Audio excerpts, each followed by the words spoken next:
Okay. Okay, so in the last lecture we already started the drug used for lower drug active और respiratory system में last lecture में start किया था. Now हम लोग next एक format we will discuss as antidepressant. Antidepressants are the drug which are also useful in the treatment of cough. Mainly antidepressants की जो generally cough को suppress करने के लिए बहुत important होता है drug. Exactly कैसे करते हैं एंटीडेप्रेसेंट का मैकेनिज्म एक्शन में क्या है act on the central nervous system और it increases the cough threshold. Means what? ये जो आपका जो कफ सेंट्रल नर्वस सिस्टम है ऊपर जो सेंट्रल नर्वस सिस्टम तो जो कफ थ्रेशोल्ड है उस कफ थ्रेशोल्ड को इंक्रीज कर देता है. मतलब जैसे अगर आप ये रेस्पिरेटरी करेंगे तो कुछ अमाउंट ये जो ड्रग है ये आपके रेस्पिरेटरी सेंटर को स्टिमुलेट करता है जिसमें से मैसेज आपको जाता है सेंट्रल नर्वस सिस्टम को और कफ प्रोड्यूस होता है तो वो उस थ्रेशोल्ड को इंक्रीज कर देता है. तो जो less amount of microorganism less amount of जो फॉरेन पार्टिकल है तो उनका थ्रेशोल्ड इतना नहीं होता है कि कफ सेंटर को एक्टिवेट करते हैं तो उसका कफ सेंटर का थ्रेशोल्ड इंक्रीज कर देते हैं. थ्रेशोल्ड इंक्रीज होने की वजह से क्या होता है कि ज्यादा माइक्रोऑर्गेनिज्म की एंट्री हो भी गई तो उनका थ्रेशोल्ड इतना नहीं हो पाता है कि आपके कफ सेंटर को एक्टिवेट करे. और अगर कफ सेंटर का थ्रेशोल्ड एक्टिवेट नहीं हुआ तो इसका मतलब क्या हो रहा है कि कफ प्रोड्यूस नहीं होगा. तो सिंपल मैकेनिज्म एंटीडेप्रेसेंट का कि वो सिंपली कफ थ्रेशोल्ड को इंक्रीज करते थे और कफ थ्रेशोल्ड इंक्रीज होने की वजह से जो भी माइक्रोऑर्गेनिज्म की काउंटिंग इतनी सफिशिएंट नहीं होती है कि वो आपके थ्रेशोल्ड को आपके कफ सेंटर पे एक्टिवेट कर सकते हैं. Okay, so in this way we can explain the mechanism of action of antidepressant. इस तरह से एंटीडेप्रेसेंट का मैकेनिज्म ऑफ एक्शन होता है. So let me discuss one by one हम लोग ड्रग डिस्कस करेंगे कौन से ड्रग यूजफुल है कफ में तो एज एंटीडेप्रेसेंट. तो पहला जो कैटेगरी का जो ड्रग है first category of drug that is opioid antidepressant. Opioid is morphine. Opioid जो है हम लोग एंटीडेप्रेसेंट जो यूज कर सकते हैं. तो इसमें जो morphine is the most effective और most potent drug for treatment of cough. Morphine जो है इसमें जो पहला जो ड्रग है मोस्ट इफेक्टिव है और स्कंजर्स जिसके जो कंजर्स है और मॉर्फिन है जो मोस्ट इफेक्टिव ड्रग है मोस्ट पोटेंट ड्रग है इन treatment of management of cough but it is not suitable for treating. ये कफ के लिए बहुत ही इफेक्टिव है अगर हम लोग इसको यूटिलाइज करेंगे लेकिन हम लोग ये सुटेबल नहीं है for the treatment of cough. Why it is so because of it has two properties. It has two disadvantages. इसके दो डिसएडवांटेजेस है. दो प्रॉपर्टी है जिसकी वजह से हम लोग इसको कफ में ज्यादा यूटिलाइज नहीं कर सकते लेकिन पोटेंट है इफेक्टिव है. लेकिन क्यों नहीं उसे यूटिलाइज कर सकते? Why we could not utilise morphine in the treatment of cough? Because of its addictive property. ये एडिक्शन प्रॉपर्टी होने की वजह से इसको अगर यूटिलाइज किया तो पेशेंट में एडिक्शन डेवलप होता है. और सेकंड इम्पोर्टेंट थिंग कि ये जो आपके ये कफ सेंटर और रेस्पिरेटरी सेंटर को डिप्रेस करता है. So due to this two properties we are not using more in treatment of cough. It is potent drug, but due to this property, first one is addiction, second one is it depresses the respiratory center. Due to depression of respiratory center, we are not so it is not suitable for the treatment of cough. Okay. Okay, now next drug which is used in the treatment of cough in the management of cough that is codeine. Codeine is also utilized for the purpose the most effective drug in the treatment of cough. Cough को reduce करने के लिए बहुत ही potent और effective drug है codeine. And it is opium alcohol. Codeine actually is opium alcohol. It is qualitatively similar to morphine. Yes, because codeine है. Codeine is qualitatively totally similar to the morphine. Morphine की तरह ही work करता है. Morphine के जैसे जिस तरह से एक्शन है उसी तरह ही वर्क करता है but it is less potent. It is less potent. That's why we can use in morphine is a most potent drug. Morphine को ज़्यादा ही potent drug है. Potent होने की वजह से उसके जो साइड इफेक्ट है ज़्यादा होते हैं लेकिन ये less potent है but it is effective in the management of cough. It effective in the suppressing of cough center or it is increasing the cough threshold. ये work कैसे करता है? Similarly जिस तरह से other एंटीडेप्रेसेंट वर्क करते हैं it increasing the threshold cough threshold. ये cough threshold को increase करता है तो acting on your central nervous system. ये central nervous system में cough threshold को increase करता है जिसकी वजह से क्या होता है कि cough सेंटर को इतना मैसेज नहीं मिलता है कि वो cough प्रोड्यूस कर सके. इसकी एक्शन जो है antidepressant action actually is block by codeine की जो एंटीडेप्रेसेंट एक्शन है हम लोग किस तरह से ब्लॉक कर सकते हैं बाय यूजिंग नैलोक्सोन. नैलोक्सोन में अगर किसी पेशेंट को नैलोक्सोन दिया तो antidepressive action of your codeine has been lost. उसकी antidepressant from this point it is indicating that whatever the action of this morphine is exerted through the opioid receptor. ये इस point से हम लोग ये कंक्लूजन होता है कि इसकी जो एक्शन होती है एंटीटर्सिन की जो मेन एक्शन होती है कोडिंग की is mediated through the opioid receptor. ये opioid receptor तो वर्क करता है opioid receptor के थ्रू इसकी एंटीटर्सिन एक्शन होती है. Now the next important thing is the duration of action. Its action is remain up to 6 hours. इसकी जो एक्शन मेनली जो रिमेन होती है 6 hours होती है, but it having some drawback or some disadvantages.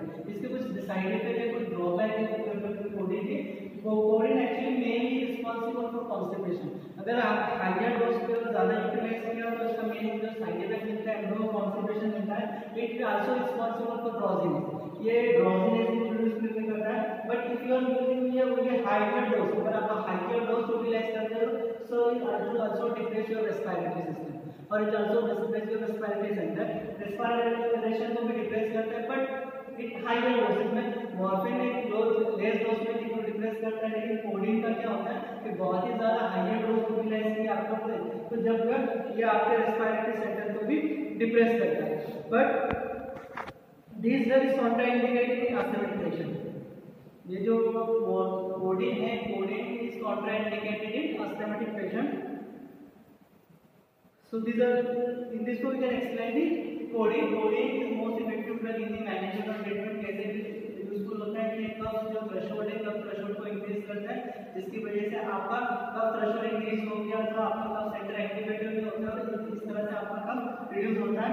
और ये मॉर्फिन की तरह जो वर्क करता है but it is less potent. Now next drug which is used in the treatment of cough, that is ethymorphin. Ethymorphin is ethyl derivative of buprenorphine. Ethyl derivative of buprenorphine is actually closely related to the codeine. इसका जो action है वो is closely related to the codeine. It acts similar like codeine. Similar codeine के लिए work करता है. It increases the cough threshold. cough threshold को increase करता है. तो जो stimulator होते हैं तो ज़्यादा क्वांटिटी में लगते हैं जो आपके कफ सेंटर को एक्टिवेट कर सकते हैं, जिसकी वजह से ये कफ में बहुत ज़्यादा इफेक्टिव होता है. लेकिन ये इथाइलमॉर्फिन है तो it has similar property like morphine. Depress your cough depress your respiratory system. ये आपके रेस्पिरेशन को डिप्रेस करने में करता है. बट ड्यू टू इथाइलमॉर्फिन का एक मेन एडवांटेज है इट इज लेस कॉन्स्टिपेटिंग. जो कोडिन का मेन ड्रॉबैक क्या होता है कि मोर कॉन्स्टिपेशन के लिए रिस्पांसिबल होता है. बट हम लोग इथाइल डेरिवेटिव प्रोडक्ट के लिए से क्या होता है the main advantage of this drug is less constipating. ये लेस कॉन्स्टिपेशन प्रोड्यूस करता है. नाउ नेक्स्ट ड्रग है जो नेक्स्ट ड्रग यूज है non opioid drugs. Non opioid antidepressive is there. उसमें जो पहला drug noscapine is a non opioid antidepressive drug. It is also opium alkaloid. It is also opium alkaloid and alkaloid of benzoisoquinone series. It is opium alkaloid of benzoisoquinone series. It has also ability to depress the cough center. ये जो drug है आपके कफ centre को depress करता है, but it is not narcotic. This drug जो morphine है वो इस मॉर्फिन कोडिन से इसका come under the narcotic drug. But this drug morphine normally is come under the narcotic drug, but this drug comes under the non narcotic analgesic drug and it is not dependent. It will not produce dependence. और normally क्या होता है कि morphine को utilise करने से क्या होता है डिपेंडेंस प्रोड्यूस हो जाता है, पर ये ड्रग को यूटिलाइज करने से डिपेंडेंस प्रोड्यूस नहीं होता है. तो it is more effective drug. Okay, as compared to other drug. But problem associated with the drugs with this drug mainly depress your cough centre. ये कफ सेंटर को depress करता है और it is non narcotic analgesic drug. But main side effect और disadvantage of this drugs headache and nausea.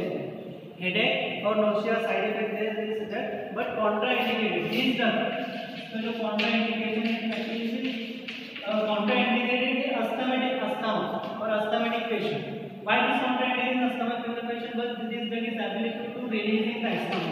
ये क्या करता है हिस्टामाइन की रिलीज के लिए रिस्पांसिबल होता है. आपको ऑलरेडी अवेयर है कि जब हिस्टामाइन रिलीज होता है तो ये ब्रोंकियल मसल्स को बंद करता है और due to histamine increases precipitate constrictive bronchial muscle. That's why it is contraindicated in asthma patient, asthmatic patient. ये ड्रग क्या करता है कि मेनली ये asthmatic patient में contraindicated है. Means we could not use used in asthmatic patient. Why it is so? Because these are responsible for releasing of some mediator. ये कुछ mediator release करने के लिए responsible होता है, like histamine. अब histamine का release अगर आपके bronchial muscles पे होता है, तो histamine का अगर हिस्टामाइन अगर ब्रोंकियल मसल्स में रिलीज होता है और आपके लंग्स में रिलीज होता है, तो क्या करेगा, हिस्टामाइन रिसेप्टर पे वर्क करके आपके ब्रोंकियल मसल को कंस्ट्रिक्ट करेगा। और जब आप ब्रोंकियल मसल कंस्ट्रिक्ट होता है, whenever your muscle is gets contracted, तो it is difficulty in breathing. Breathing में डिफिकल्टी होती है, that's why this technique is contraindicated in asthmatic patient.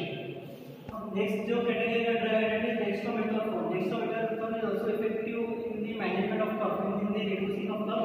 How this drug will act on reducing the cough? Mainly it is a centrally, this drug actually synthetic central NMDA receptor antagonist, sorry, it is a NMDA receptor antagonist और it is D-isomer, mainly having the anti-tension action। इसके जो D-isomer है mainly showing the anti-tension property, और L-isomer actually this drug L-isomer showing the analgesic property। Similarly ये cough centre को suppress करता है, but it do not depress your mucociliary function of the airway of your mucosa. It do not depress नहीं करते आपका mucociliary function of your airway, function of your mucosa. Actually it has some side effects is this drug is responsible for dizziness। ये drug dizziness के लिए responsible होता है, nausea के लिए responsible होता है। This drug is also responsible for drowsiness। अगर आप ये drug लेते हो तो drowsiness में फील होता है, but in higher doses, बहुत ज़्यादा higher dose में utilize किया, it also responsible for hallucination के लिए responsible होते हैं। So these are some side effects related with your dextromethorphan। Chlorpheniramine,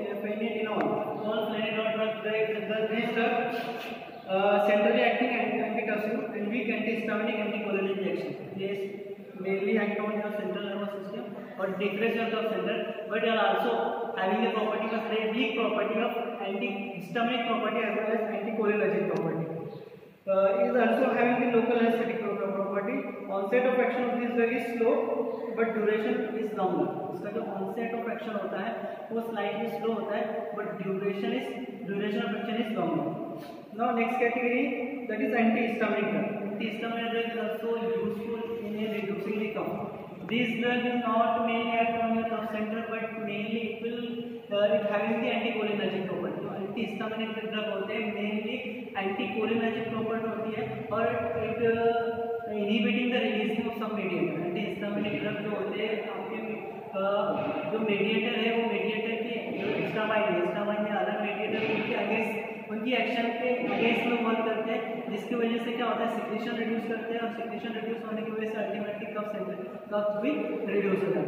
तो antihistaminic drug not mainly act on your cough centre, but it having some other function, means it will act on opposite को action on your mediator. ये mediator की एक्शन को mediator के release को block करते हैं। फॉर एग्जांपल हिस्टामाइन की प्रॉपर्टी क्या है कि जब वो रिलीज होता है वो ब्रोंकियो कंस्ट्रिक्शन करता है, तो एंटीहिस्टामिनिक ड्रग उनके रिलीज को या उनकी एक्शन को अपोजिट वर्क करते हैं, तो जब कंस्ट्रिक्शन होता है तो automatic dilation is there. Next important thing, it having the anticholinergic property. जो एंटीहिस्टामिनिक ड्रग है वो एंटीकोलिनर्जिक प्रॉपर्टी शो करते हैं, और एंटीकोलिनर्जिक प्रॉपर्टी की वजह से क्या होता है कि whatever the secretion is there, that secretion is affected और secretion is get block, secretion reduce हो जाती है, और सिक्रीशन रिड्यूस होने की वजह से क्या होता है, आपका जो कफ है अल्टीमेटली कफ करके आपका इफेक्ट होता है। In this way we can explain the main actions of antihistaminic drug. Now next जो कैटेगरी है, next जो कैटेगरी is bronchodilator। bronchodilator है इसने सेल्फ एंटीबायोटिक, जितने भी bronchodilator for example salbutamol, terbutaol, these are the bronchodilator। salbutamol हो गया, terbutaol हो गया, और ये जो हो गया bronchodilators होते हैं। तो bronchodilators ने सेल्फ एंटीबायोटिक, what exactly इसमें simply dilate your bronchial muscles, ये bronchial muscles को डायलेट करते हैं, जिसकी वजह से जो कफ का एक्सपेंशन है वो इजी हो जाता है। नॉर्मली व्हाट विल हैपन, जो आपके ब्रोंकियल मसल्स के होते हैं बीटा 2 रिसेप्टर, तो these are mainly stimulated beta 2 receptor, और due to stimulation of beta 2 receptor what will happen, your bronchial muscles get dilated, और जब ब्रोंकियल मसल्स डायलेट हो जाते हैं तो expansion is easy for cough. So in this way we can explain the different drugs which is used in the treatment of कफ। सो हम लोग ने ये सब कफ के लिए देखा। नाउ नेक्स्ट लेक्चर में हम लोग will discuss the asthma, bronchial asthma. Bronchial asthma क्या होता है, कौन से ड्रग यूटिलाइज होते हैं, इसकी पैथोफिजियोलॉजी देखेंगे और फार्माकोलॉजी, पूरी डिटेल फार्माकोलॉजी स्टडी करेंगे हम ब्रोंकियल अस्थमेटिक ड्रग। ओके।